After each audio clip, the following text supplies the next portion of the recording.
Camille and I have been going into the Idaho State Penitentiary for about 10 months now, and our idea was to collect some writings from the prisoners and use that to create a script to be performed here at the College of Southern Idaho.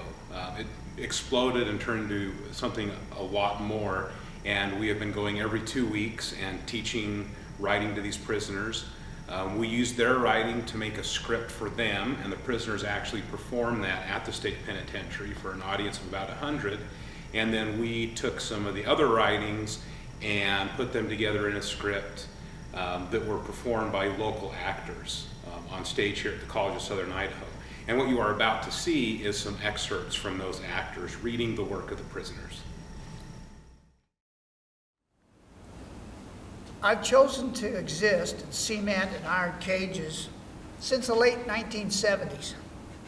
From the West Coast to the Eastern Seaboard and in between, my presence has been made known to the correctional systems of America.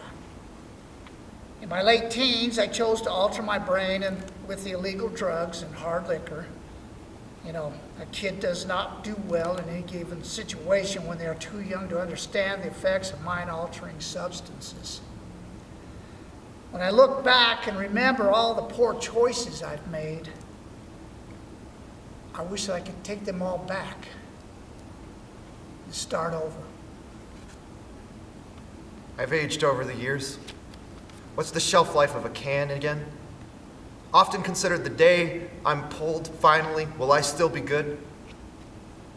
I've wondered. I don't know. I really hope so. I like to think I'm maturing like fine wine. Do they have that in a can? They really should. But worry I'm more like vinegar. Decades in storage souring me. I avoid the truth. The canned goods not opened in time don't mature or even sour. They just go bad. I can see him below me and a vague image of the living room in the background. And that comforting smile on his face as he played with his first son. I can see the whitened teeth behind the smile and feel the weightlessness of floating above the safety of his palms. I was happy.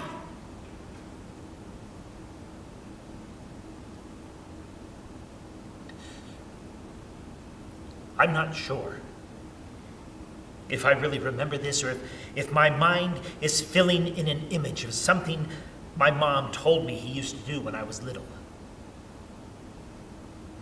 But it seems so vivid, and it's the only happy memory I have of him. So I allow it to remain a memory, which is the single thing that keeps me from not remembering him at all. I'd like to say prison made me a better person, but it didn't. I made me a better person. Prison just kept me from running away. Spicy, dicey Copenhagen, you disgusting, self-indulgent habit that I love.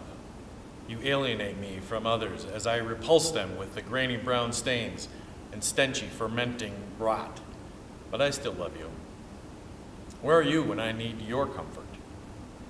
Oh, fair-weathered friend. You spoke about a common thread that ties all the men in that classroom together. I didn't think about it then, but there is a common thread, and it is a rather broad and very human one. It is the search for redemption. I don't need someone to pat me on the back and say, "Welcome back to society," but maybe some peace. And it's funny because as soon as I say that, I think, what about everything I've taken?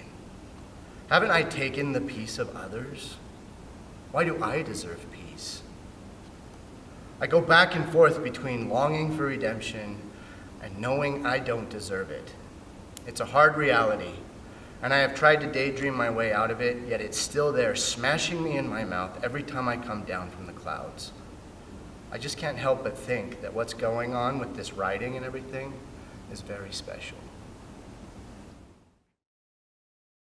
What we've learned from working with these prisoners and the stories that they have to tell is that there's a lot of power in any human being having a voice and having people hear the things that they have to say in the stories, and that we recognize that people, even that have had a problem in life or have done something heinous, they're more than just a number. And we can go a long way in our society and our culture if we listen to other people's stories and hear their voices.